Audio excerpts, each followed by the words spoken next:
Hey, it's awesome that you're tuning in.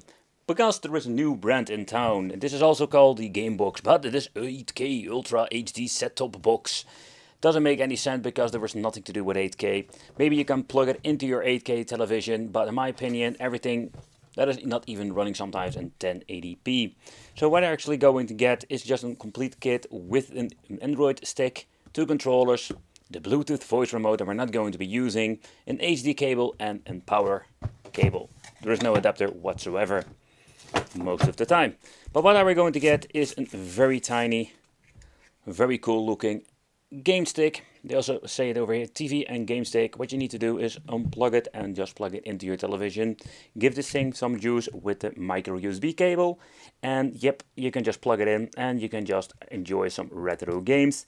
And of course, how far we can enjoy it, that is something we're going to take a close look at today.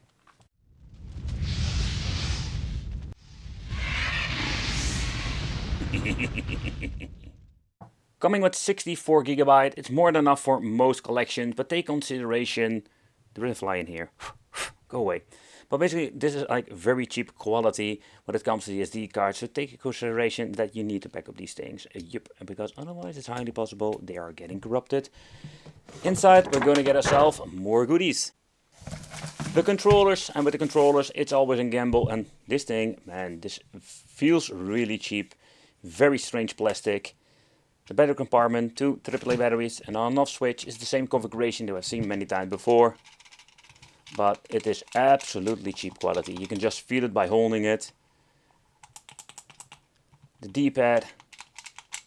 Yeah, I must say that when you're looking at this, it's absolutely very low quality. Not going to be liking this. Then we're going to get interesting features. And the thing that we're going to get with this game stick, we're going to get an extra attachment because there is a jack connection here at the back I didn't mention before. We're not going to need it anyway. And then we're going to get ourselves a USB dongle. Yep, and a USB dongle, and that's going to be plugged in here because we're having the configuration that we're going to have one dongle and two controllers. It is possible that this thing doesn't fit in your television HDMI port, and it's great that they're going to give you this extension because you can extend it and it's going to be way easier. Sometimes they are so thick they're going to be covering up two ports, and that is not convenient at all. Okay, so let's plug in the USB in my television. It's highly possible that it doesn't give you enough juice, so you need to use a separate 5-volt adapter. It's also a little bit more convenient because you can just turn it on and off through the adapter. Now when I'm going to plug it in, I'm going to use the extension cord for today. But if you're going to use it like this, when turning on the television, it automatically boot up the device itself. So when booting up the device itself, it will show you Android in the beginning because it's just an Android box. Take that into consideration, but let's mute it because sometimes you're going to get this crazy annoying intro. There we go. And it will show you this intro that you cannot skip at all. It will take a couple of minutes, of course, running it up, and then we're going to get another loading screen. And after that loading screen, we're going to be booting up in the system itself, where you can actually choose the game, the platform, or platforming game, and just enjoy yourself. Nevertheless, it will take up a couple of seconds, but the configuration for each box is quite different. For example, with this one. You don't need to connect this thing to the internet, so what we're going to do is going into the game over here. By entering the game, we're going to get into the menu where we can choose our platform. The configuration is just different for each product, and it also includes for this. So this is the platform we're getting: GBA, N64, Game Boy Color, Game Boy Classic, Super Famicom, Mega Drive, PlayStation Portable, Famicom, PlayStation 1, Neo Geo. Then we have Capcom systems, and of course, then have we of course better set like we got in Main Arcade. When pressing L2 and R2 at the same time, we're going to get ourselves the search function. Let's see how fast it will search. Sometimes it takes forever. And of course, the other thing I'm always like worried about, how is the display of the games. So let's say we're going to search for Mortal Kombat. It's very difficult to see my cursor, by the way. But let's get into this list. We're going to press all the way to the left. There is no way of seeing what kind of platform it is. It just actually shows the name. So this is absolutely garbage. Yeah, it even shows Digimon. What? Digimon? Tower of Monsters, there's nothing. So the search function doesn't work that great.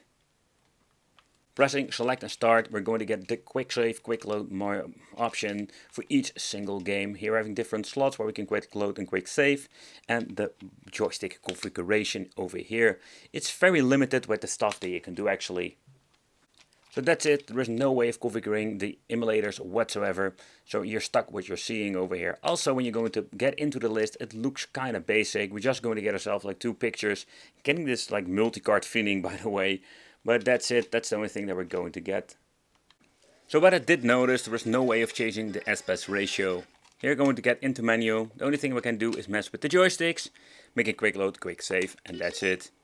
Also, they have like this very strange cartoony looking layout over it. Absolutely horrible. The D-pad is quite sturdy, so it's not even comfortable to play for a basic beat 'em up. And I can tell you the graphics look absolutely horrible. Normally I'm not that nitpicky when it comes to certain like filters, but this looks really bad. I'll give him a close up.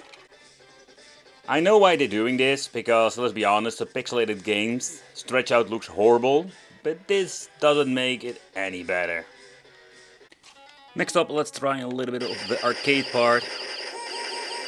Same story, also here they have the same filter like with the 16-bit Super Famicom. But what I did notice that they didn't mess it up when it comes to the overall performance of the game. So all the sound effects are here.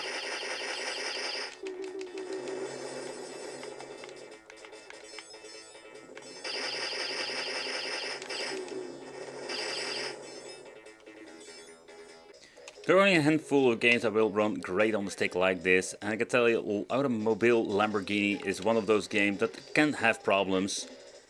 You can just hear it stutters. It has so much problem even getting into the game itself. It starts to flicker.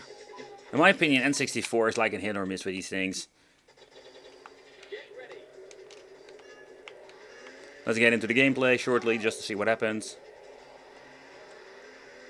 And it seems to be that the game's actually like stabilizing to a certain point that we can actually play it and enjoy it. Everything has been configured correctly. I can use the acceleration and also use the joystick like it should be. But in the beginning it had a lot of problems.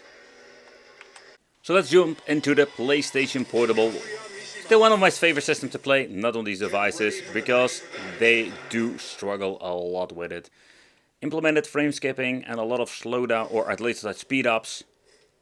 But yeah, so I think that is not going to be enjoyable. Two-dimensional games will most of the time run fine, but yeah, they're like not really demanding when it comes to the chipset itself. Pressing select and start, there is no option getting into the emulator. For example, if you're going to choose the joystick, we can change out some things, but in the end we cannot change out something in the emulator. A little bit of bummer, maybe with some tweaking we get a little bit better performance, but that's what we're going to get with PlayStation Portable. Okay, so let's get into some PlayStation 1. Let's see if everything has been configured correctly. Yep, like the original games. Because we're actually playing with a PlayStation controller now. They also included the soundtrack, so they just added the game like it should be. Sometimes if they're missing the audio files, we just have like a silent game. But all the way up to PlayStation, we do get great performance like always, or most of the time. Despite the product is see-through when it comes to a certain part, I just wanted to do a quick teardown just to see how they implemented the cooling. They did add a very small piece of metal, and I can tell you this thing is getting really hot to the point it is very difficult to hold in your hands. It's a click construction, nothing very fancy. Alright, so let's take a close look in the inside. Then removing this. But this is a quite huge surprise, but also explains why a lot of stuff doesn't run great. Well, a lot of these, let's say, devices run on, let's say, newer chips, or at least like quite powerful ones that run most of the stuff. This runs on the Allwinner H313. That is something I personally didn't see. I think it's the first time in many boxes that I've seen this. This is the PCB revision. Let's check out 1.4. I'm saying it correctly. 1.4.1. So it's a very tiny, cool piece of tech, of course, but that's the only thing what we're going to get. So let's slap it together and let's talk about what we're actually going to get with this, because I must say there are some things that I really don't like. But what do I think of this new kind of a product? It's a weird situation where we're having the Android box and the Emulation part just combined together. I'm just going to be honest, it's a plug and play solution, but when you're looking at the overall performance, it's quite bad. The controller itself is very cheap quality and it doesn't play comfortable at all. So the overall experience where you're not paying a lot for this product, it's not great and I was not really satisfied with it. There are so many different options out there, but in my opinion, besides this thing is plug and play, this is not one of the best ways. Thank you all for watching, consider subscribing, hit that little bell, and it would be great to see you in the next video.